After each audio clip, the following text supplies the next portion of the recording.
At this moment, the Portland Trailblazers are in no man's land.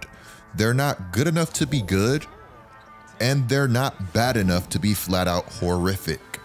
What is mediocrity? Mediocrity is the quality or state of being mediocre. Synonyms include ordinariness, commonplaceness, lack of inspiration, and passableness. This season, the Portland Trailblazers have lacked anything that symbols inspiration. What would it take for Dame to win a chip? If you don't believe me, any of that, we just got to get just one. ask their coach, Chauncey Billups. To quote Chauncey, competitive fire and pride, that's something you either have or don't. That's something you can't turn off and turn on. I've never seen a team that needs its bench to inspire its starters. That's crazy to me. It's supposed to be the other way around. Blazers fans, I love you guys and I have mad respect for Damian Lillard and everything that he's worked to build. But the unfortunate reality is any of that, we just got to get one. That things are hitting the fan and they are hitting the fan fast. I said coming into this season that the Portland Trailblazers did not have the best roster. While there is talent, that talent does need help and I question the fits. Man, I really cannot believe that the Blazers are currently in win now mode and they're not winning.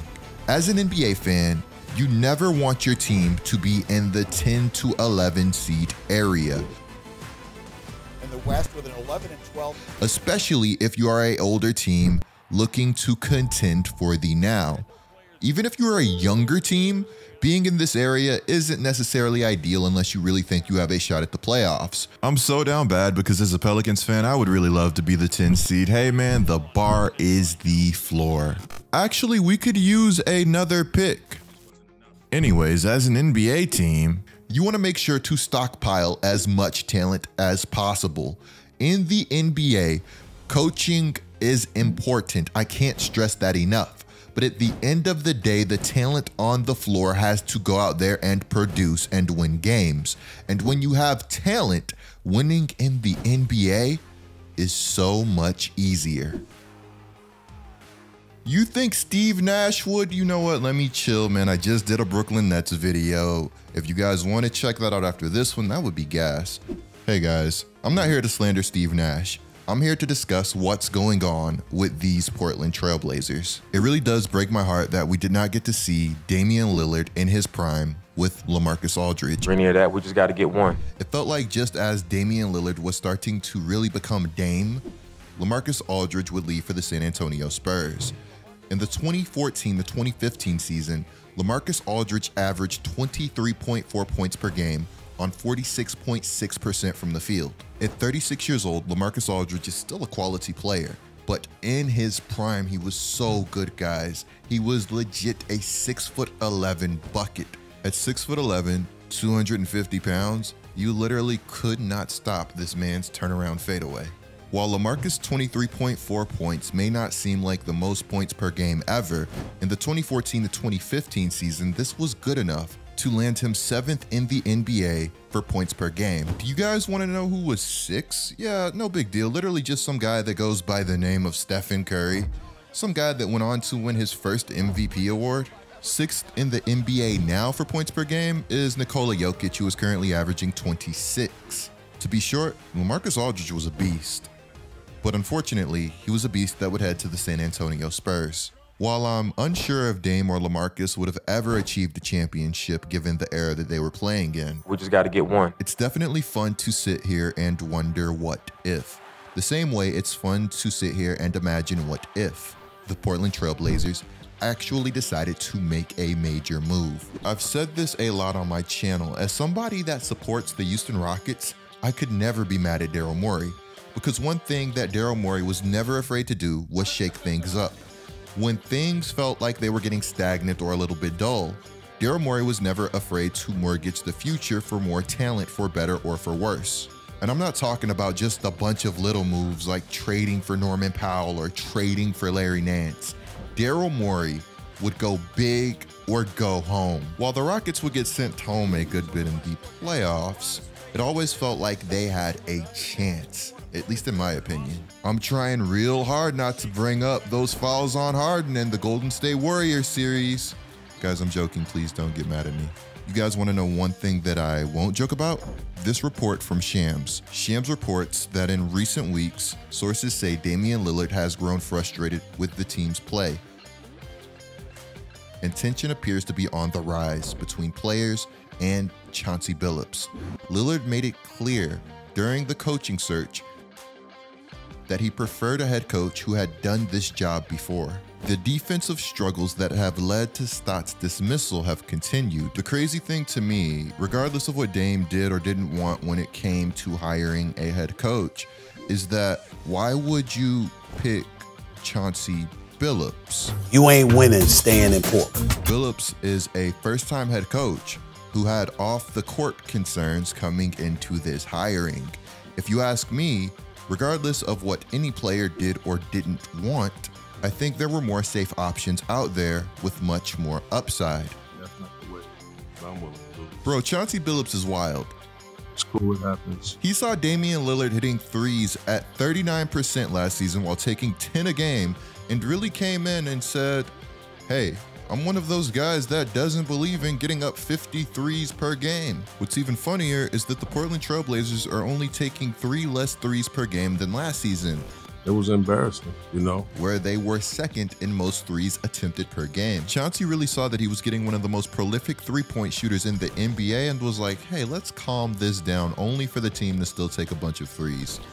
That's hilarious. In the comments below, I want to know if you guys feel like Dame's struggles are more tied to Chauncey Billups, the rule change, or something that is going on internally. If I recall correctly, Dame didn't really look that great with Team USA either. Now, the thing with Damian Lillard is regardless of how he's looking in the short term, he always has the potential to get things going very quickly.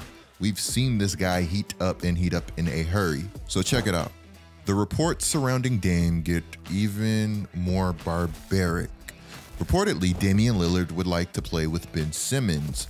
And you guys guessed correctly, if the Portland Trailblazers really did want Ben Simmons, then unfortunately, a very talented player in CJ McCollum would have to be shown the door. Did I mention that the Blazers GM recently got fired and was in a giant mess too? Like I said, things are ugly right now in Portland.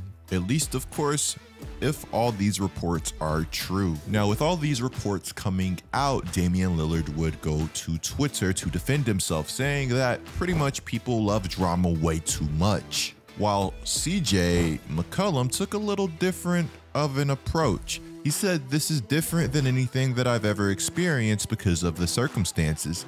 This is the first year of my career where we lost our whole coaching staff, brought in a new staff, a new coach. The GM gets fired in the middle of the season. All of that affects you on the court, but there's no excuse. I didn't come here to tell you there's a lot of stuff going on, but yeah, there is. There's stuff going on every day, and I'm a freaking human being. But look, at the end of the day, my job is to play basketball, so I gotta play basketball. I really do feel for CJ because all he really does is come in and play hard. But yet, he is in the middle of this whole situation, regardless of if he wants to be or not. The Portland Trailblazers have very tough decisions coming up regarding CJ McCollum and Damian Lillard. According to Jake Fisher, Damian Lillard just really wants to play with defensive-minded wing players like Ben Simmons, Jaylen Brown, or Aaron Gordon. Here's where things get interesting. Apparently, the Blazers GM is a big reason that CJ was never traded. According to Jason Quick, Olshey loved CJ, so much so that Olshey passed on Holiday for McCollum and 3 first-round picks. I'm honestly shocked. We just got to get one. I'm shocked that the Blazers have ran things back so many times with Dame and CJ being the core members of their team. I know the roster has been shaken up a bit around them, but at the end of the day, I would have loved to see something new. Man, where is Daryl Morey when you need him? Here's another thing that really gets me. Despite everything that's going on, Damian Lillard wants to remain loyal to Portland. Nothing at all has changed. Which is incredibly gas. And I'm just trying to be a part of the solution to that. And I'll never be mad at a team for being able to retain their star. As a Pelicans fan, I'm actually incredibly jealous that the Portland Trailblazers have been able to retain Damian Lillard for so long. Again, I think it's gas. But at what point as a fan do you want Damian Lillard to do better for himself? I think that if I was a Portland Trailblazers fan, I would want to see Damian Lillard with a better roster around him. I would want to see Damian Lillard getting all of the accolades, but also getting all of the recognition that he deserves in the form of winning. When James Harden wanted out of Houston, I understood.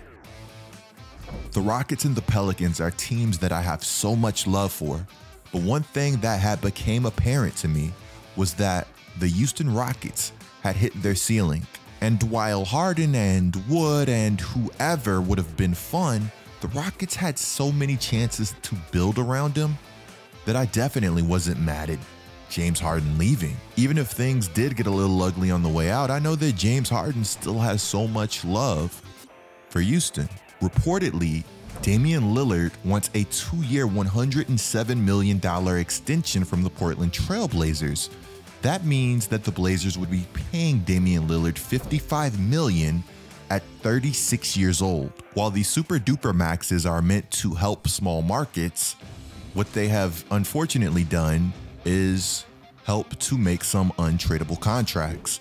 I'm about to compare apples to oranges here, but who remembers when the Charlotte Hornets received a ton of backlash for moving on from Kemba Walker? The Charlotte Hornets moving on allowed them to bottom out, and it also allowed for them to prepare for the next era.